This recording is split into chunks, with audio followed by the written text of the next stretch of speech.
15, 20, 25, 30, 35, 40, 45, 50, 45. There goes Davis. Oh, my God. Davis is going to run it all the way back. Auburn's going to win the football. All right. Sorry if the sound quality sucks. We got a dog in the background drinking water. We got dogs walking around because they don't listen. This is about our third time restarting this, but quarterbacks, it seems like it's what everybody wants to talk about right now. It's all Auburn fans ever want to talk about, regardless of the quarterback. It happened with Bo Nix in 2019. People wanted Joey Gatewood. Thank God that didn't happen. In 2021, people wanted TJ over Bo. Saw how that went. 2021, we wanted Robbie over TJ. Saw how that went. Now here we are, 2023. Yep, people want the backup. This situation, though, I think that we are right. And it's not even because I think Payton has performed extremely poorly. But he has. Yeah, no, especially at home, he's performed well. He knows what he's supposed to do, but he doesn't do it. And Cole Pinkston brought up a good point about this. Overcoached. He's had everything beaten into his head since he got here, and he's not playing free the way he should, the way a quarterback should play. He's double clutching. Hope. Alright, we've tried everything we can, and the sound quality is just going to be bad. So if you hear dogs in the background, just know that this is a completely and utterly redneck podcast. Let's get into the quarterback situation for the fourth time now. Fourth attempt. We are 0 for 4. Yep. Come here. All right. Payton Thorne. Payton Thorne has received the most hate for the performance this season, which is, in my opinion, completely unwarranted. But he has definitely been a part of the problem. He seems to play scared on the road. He seems to second guess himself more than most quarterbacks do. And to be completely honest, he's just a terrible fit for the offense. He seems completely and totally lacking of confidence in himself, which is unfortunate, and I believe that's on coaching. And he seems to be playing poorly mainly because of his fit in the offense. I think you have to put all of the double clutching and not trusting the receivers downfield on him. No, that's not on him because the receivers have given him nothing to trust him. They've given him no reason to trust him. He hadn't given them a chance. He has, and we saw it against Georgia. He gave them 6 chances. They dropped all 6 of them. It's an all-encompassing problem. There is no one thing to lay the blame at the feet of. It's not all on Hugh Freeze, even though he's a part of it. It's not all on Montgomery, even though he's a part of it. It's not all on the offensive line, and they are a part of it. It's not all on the receivers. It's No. not all on the quarterback. But I think double clutching and second guessing is on him. You don't think that the receivers have anything to do with that? Hey, they're not getting the greatest separation. They're getting no separation. But, I mean, you got to let it rip. You can't take a sack every damn time. Well, he did a better job of that, definitely, the last couple of weeks, not taking sacks, giving his guys shots. But, I mean, Jesus Christ, they're running fade routes, and they're tiptoeing on the sideline for back shoulders. That's just not the way the route's supposed to be run. Shane Hooks, in particular, has been the least physical jump ball receiver I think we may have ever had. I agree. He has been terrible. I can't remember last time he caught a jump ball. I don't think he has. I think he caught one back shoulder. Maybe. He is a 6'4" receiver that plays like he's 5'4", but doesn't have the speed to play like he's 5'4". Doesn't have the route running ability to play like he's 5'4". Agreed. He doesn't have hands. They don't exist. And it's unfortunate because he doesn't have the speed to do that. He doesn't have the skill set to do that. He doesn't have the route running ability to create the separation to do that. He has been the single biggest disappointment in the receiver room this year. I didn't expect anything from Jair Shorter. I expected nothing because I saw him at North Texas. He is a deep threat without deep threat speed. Yeah. He has no real understanding of a true route tree. I was hoping for more from Mardner. Mardner, I've gotten exactly what I expected out of Nick Mardner. I was hoping for more. Yeah, we all hoped for more, but I was hoping for more out of Aldo. he's played really well. He just hasn't had many opportunities to get the ball because they know he's the main threat on offense. He's getting big time coverage. He's getting treated like a big time receiver. Yeah. So it's hard to get him the football, especially if you're gonna sling a hitch 7 yards over his dome. Yeah. Jay Fairs looked good at spots. Yep. Burton looked good when he got his chances. He did. Camden Brown looked really good. Well, I expect him to. He's going to start this Saturday for sure. But back to the quarterbacks, Payton Thorne he should not start just because what his skill set brings is not what's going to be conducive to helping this team win. He's a good runner. Decent. He's a pretty decent. He can use his legs, but he's not as good at that as Robbie. And if the receivers aren't getting separation to allow him to deliver accurate passes, there's no point in having him on the field. Because he's not a Tom Brady that can make average receivers look great. And we don't have receivers like Devontae Adams that can make Derek Carr look good. Right. So, or say Deebo Samuel and George Kittle that make Brock Purdy look better than he truly is. Right. He's a good player, though. Robbie, what he's going to add is we have vocal animals. She's a puppy. We finally got him to lay down. She's 6 months old. She's adorable. I might show y'all a picture in the video. And we don't... What Robbie Ashford's going to add is aggressiveness. He doesn't care if his receivers can't catch the football. He's going to throw them the ball if they're open. Yes. Now, can he read a defense? I don't know. I've never seen him do it. He didn't do it well last year, but what he is able to do is improvise. Very much. Occasionally throw off platform. But what he will also do is turn the ball over. That's why he's not starting. Yeah, but I'm a Robbie guy. I love the emotion he plays with, as long as he keeps his emotions in check. Yes. But, what I saw against Georgia was we were pretty much running the wing T out of the gun. Pretty much, yeah. The if-then concept, where they do this, you do that. That's why we saw so many power read, zone read, getting the quarterbacks getting our quarterbacks on the edges, allowing midline read, all that stuff. We used that to get them moving laterally to create holes up the middle, and it worked. We were able to get Robbie up into the creases of the defense. The running backs didn't necessarily perform at a great level, especially Jarquez Hunter, but what they were able to be was decoys to get our quarterbacks outside. Do you think Payton Thorne is supposed to run for 61 yards on a keeper? No, but we got our guys out there, got hat on a hat on the outside, and we were able to get him vertical, 61 yards, right? So we go into the LSU game, and then we don't do that. No. From what I saw... And that was coming off a bye week. We should not have looked that bad coming off a bye week. No, and I love our coaching staff, particularly our offensive coaching staff. I'm a big fan of Philip Montgomery and his offensive mind, same with Hugh Freeze. But they completely failed the quarterbacks, both of them, in this game. They completely failed the rest of the team with the rotation of quarterbacks that made no sense. Yeah, I mean, you let Robbie drive it all the way into the red zone and get down to third down, and you pull him. Yeah, it didn't make any sense to me.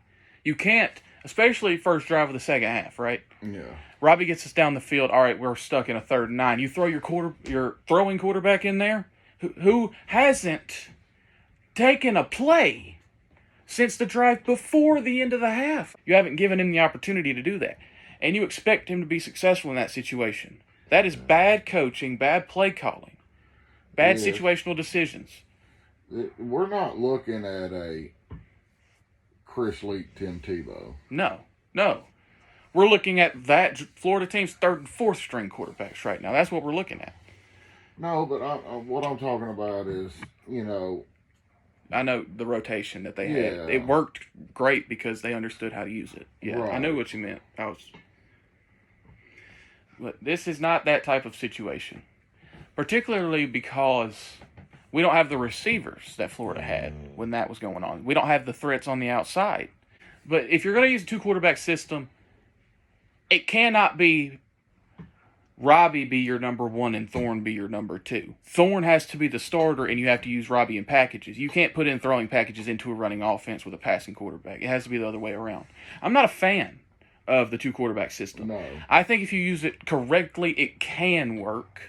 But I think that screwing up your number one quarterback's his rhythm.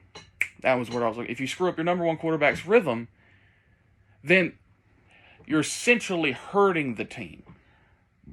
But if your number one quarterback never gets in a rhythm. Exactly. That's why I thought coming out of the half, Thorne shouldn't have played another snap. Robbie had us driving. Right. He made the great throw to Brandon Frazier. Brandon Frazier looked very good, by the way. I think he should get more playing time. I think he's a better receiver than we give him credit for. Agreed. Oh, no. The Hellion is awake. We got this little white Pomapoo thing. Might show y'all a picture of him, too. But I just feel like you have to make this quarterback change. I'm not advocating for Holden whatsoever. I don't think that he is ready. I don't think that he could be effective in this offense because what can he do that Thorne can't? That is the main point. Maybe he can, instead of double clutch, maybe he can grip and rip. And I think he could do that, but he's a worse runner than even Payton Thorne is. So I think that's the main issue with that one. I think that he is going to transfer after this year, and I think he should transfer. There's no reason he should be in this style of offense. It is not conducive to helping him win games. He was a Harsin guy, and he is incredibly talented. Arm talent is out of this world with that kid, and I think he could go somewhere and to a system like Michigan or even Iowa and be very successful as a quarterback. I think that's perfect fit for him. Right. But I think you go with Robbie this week. I think you have to. I think that that's with Hugh Freeze saying do not expect big changes to come to the offense. Yeah. I don't expect it, but I'm hoping for it because I think you keep trotting Payton out there, putting him in a bad situation, and it is not only putting your team at a detriment. I don't know if that's proper grammar with that. Yeah, I understood what you were trying to say. And I think that's putting Payton Thorne in a bad situation.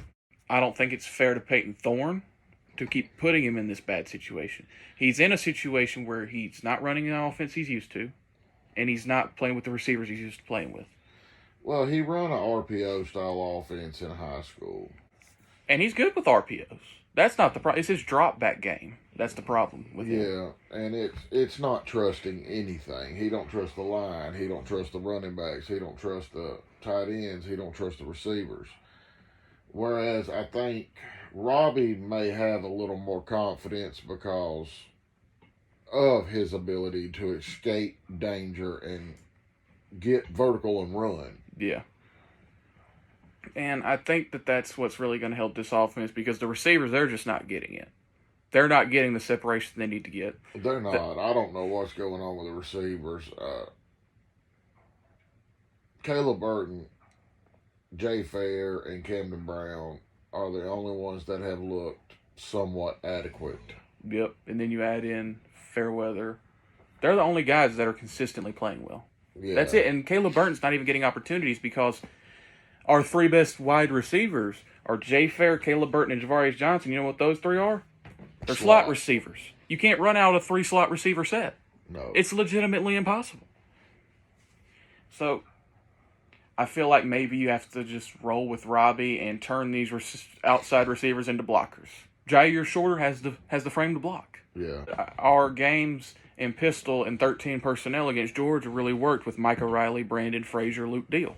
Yeah. It worked because those are three pretty good blockers.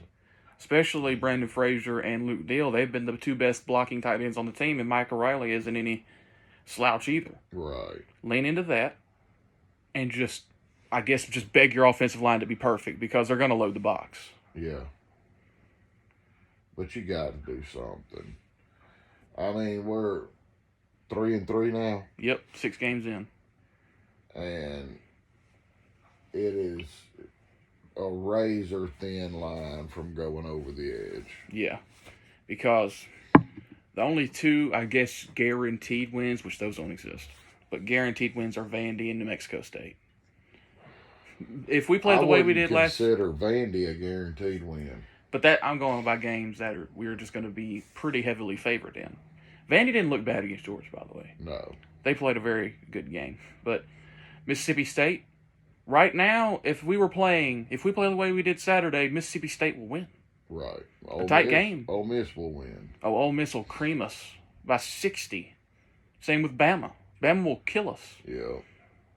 So, you have to make changes, even if it's not a quarterback change. Run shit that works, the shit that worked against Georgia. Don't try and become this pass-happy offense we were at the beginning of the LSU game. I know what they were thinking. All right, if we can't take advantage of this secondary, whose secondary are we going to take advantage of? The answer is none. Yes. We're not going to take advantage of any of them. We couldn't even take advantage of UMass's secondary. We could a little bit against Samford, but I could play DB for Samford. Right. Very disheartening. Yes, very disheartening. And again, Thorne, he's got to come into this week with confidence if he's going to start, which I assume he will. If he comes into this week and starts, he's got to find a way to get confidence. Yeah, if you start Thorne, you have to put him on a short leash. You have to. All right, if he can't get the offense moving by the second drive, he don't come back out no more. Nope. Which means probably the first quarter. If it's looking bad in the first quarter, you're down 10 early. Roll with Robbie, control the clock, and see what you can get moving. Yeah. All right. Because with Robbie, we know there is always, in the RPO game with Robbie, 3 threats. The way there is with Payton Thorne. But Robbie being that second threat is way better than Payton Thorne being that second threat. And even though your third threat, which is the slant, the hitch, the back shoulder, isn't as potent with Robbie, you know he can still do it. And they're going to be so worried about containing Robbie's athleticism because if he gets to sideline, you're dead. That, you might have some more receivers open. If Robbie can hit his back foot and make the right read and throw it to the right guy, which we don't know if he can do. He did it the one time we gave him an actual drop back against LSU. He hit Brandon Frazier. Right, but I mean, when Robbie's given opportunities to throw, he has them throws where you're like, okay, this kid's got the arm talent to play in the NFL. And then he has throws and you're like, okay, does he need glasses? Yeah, like the one against Cal. Cal, do you remember when he rolled out right and threw it directly to a linebacker? Yeah. Luckily, Cal is ass, so the linebacker dropped it. Right. But he's throwing across his body, and he can't make that throw. Right. But Robbie, I get why he's not starting because Hugh Freeze looks at it as, if we throw him out there, he might do what we did against LSU last year and get us up 17. But he might also blow that lead, right? Yeah. He might fumble. He might throw those picks. He might have those bad situations where, he stalls a drive because he pulls on his own read because he wants to play hero ball when he's not supposed to pull it. Right. So if he can get that down. And I think you have to be working on that right now. And he's looked really good running his own read this year.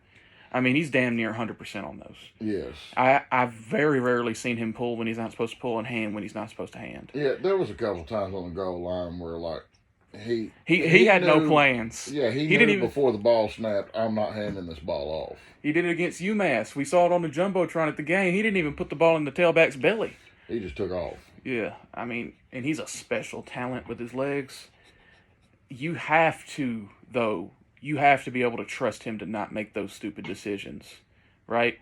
He's a kid that likes to force things, right? Because he's so far behind in his development. Oregon didn't develop him at all. No. His quarterback coach last year, Eric Kiesau, a career-long wide receiver coach, a bad career-long wide receiver coach who had only coached quarterbacks one time before that, and that was at Boise with Carson, right?